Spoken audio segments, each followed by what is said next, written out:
Isa sa mga masaganang tanim sa farm na ito ay ang sitaw. Gumagamit sila rito ng coco peat. Ito ay organic material na mula sa bunot ng niyog na nabubuo sa pamamagitan ng pagdurog o pagpipino nito. Ang coco peat ay tumutulong para mas mapanatili ang tamang dami ng tubig sa lupa o taniman para maiwasan ang labis o kakulangan ng tubig ng mga pananim. Bago ito ilagay sa mga pananim, kailangan munang ibabad sa ilog ang mga coco peat at saka ibibilad sa araw. Para sa una naming challenge, paunahan kami ni Sasa Girl na makapag-ahon sa ilog at makapagbilad ng 3 sakong coco peat. So, kailangan kasi yung coco peat ay matanggal yung acidity niya. Para matanggal ang acidity niya, kailangan siyang ilublob sa tubig. Ang trabaho namin ngayon ni Sasa ay hanguin mula sa tubig. Ay! Ang mga coco peat. Okay, go. Diyos ko, laban. Tapos, pabibila din natin sila dito para matuyo sila. Okay, madam. Laban ako dyan sa mga Laban na challenge tayo mo sa akin. pa-challenge na to. Kala- Let's do it! Na parang kala mo PBB talaga tayo. Round 1, simulan na! Tatlo na lang kukunin, di ba? Ay! Ay! Naunahan na niya ako! Oh my God! Okay, so first, Ay! Kukunin ko na yung tatlo. Ayoko nang bumaba ulit dito, no? oh lalo naman ang isa. Bakla. Nga! Ang bigat, ha? Bigat nga. Hindi kasi basa pa siya. Nakakakargador to. Barbie arms ko. Gusto na ako ni madam.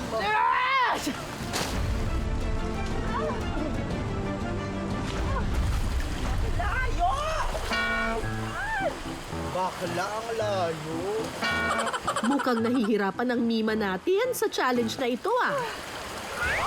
Tinapo na lang talaga.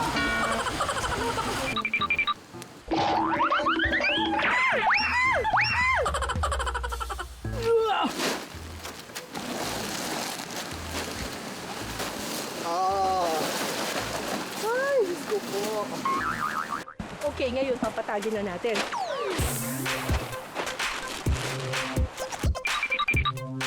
Yeah! Di ba? Ganon. Umabol, di ba? Nahirapan man sa una, nakahabol pa rin si Sasa.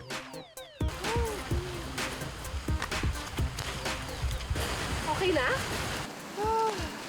Okay. Bongga! Panalo tayo sa round 1. Okay, natapos ko din. Yun, I'm proud.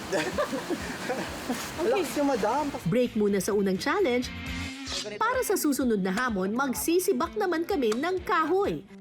Sa loob ng 10 minuto, kailangan naming magsibak ng kahoy at hakutin ito papunta sa pugon.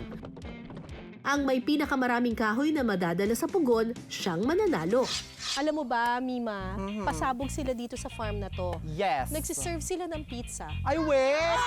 Hala, At- pa-order naman ako niyan. Pugon pizza. Wow! Pugon. Yun naman ang bet kong pizza. Oo, pugon talaga. I love At it. dahil pugon, kailangan ng panggatong. Okay, nandito naman si Kuya Japs. Tutulungan tayong magsibak. I-demo ko po kung paano puputulin tong kahoy sa mabilis na paraan po. Mabilis na paraan. Ay, may mabilis na paraan. Tapos yung sukat po kasi ng pugo natin para po malaman natin kung accurate itong gagawin natin. Ay, ang ganda ng pugo. May pa ganun. Kailangan ganito lang po. accurate. Ito lang po kahaba. Pwede po natin gawin 3 piraso yan. Okay. Ha? Na-measure na ba So yun? ganito lang po ma'am. Ay, ang lakas naman ni Kuya Jack.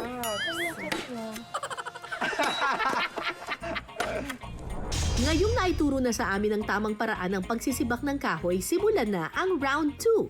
1, 2, 3, go! Pak! Ay! Nasaan napunta? Oh, ayan. Pwede na to, di ba? Ano ba tong hirap? Oh, pwede na. Ayaw, ayaw! May nahulog ba? Oh. Okay na po yun. Okay na ba to? Ito, kuya, pwede na ba yung ganito kahaba? Yan, go. Ito, mahaba to. Haba naman ito. Ayan. Mm. Tama po yun. Okay. Ayun lang. Tamaan niyo po yung kahoy, huwag po isang kalat. Sasa, paalala lang ha, yung kahoy ang puputulin, hindi ang sangkalan. Lakas ko makatatay dito ah. Lakas makatatay. Oh. Ayan. Oh, diba? Lakas ko talaga. Pwede na ako magpamilya, day.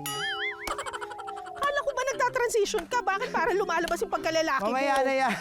Ititigil muna natin. Pause muna yung mga pagta-transition. Correct. Ay! Ay!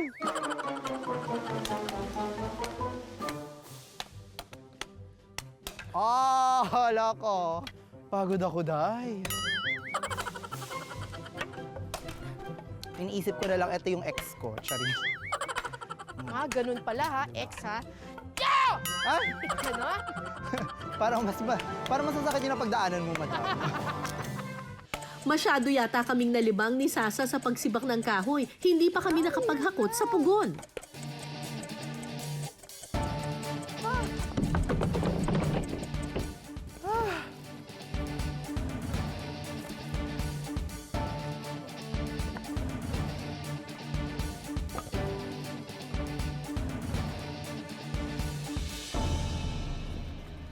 Oh, perfect. Diyos ko po. Yan. Ay, ang dami na nakuha ni madam. Ayun, para isahan na lang ako. Para wala nang balikan. Ay, 9, 8 na? Wait lang. 5 na lang.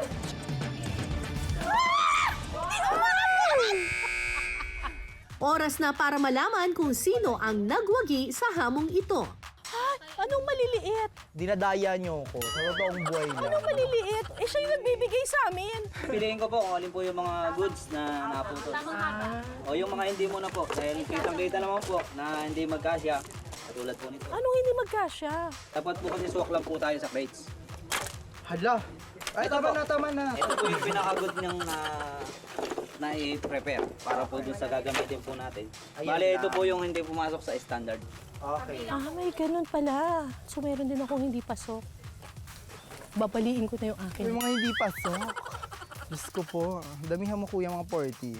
Pasok mo. Bali, 26 po yung pasok na sa standard. Ay.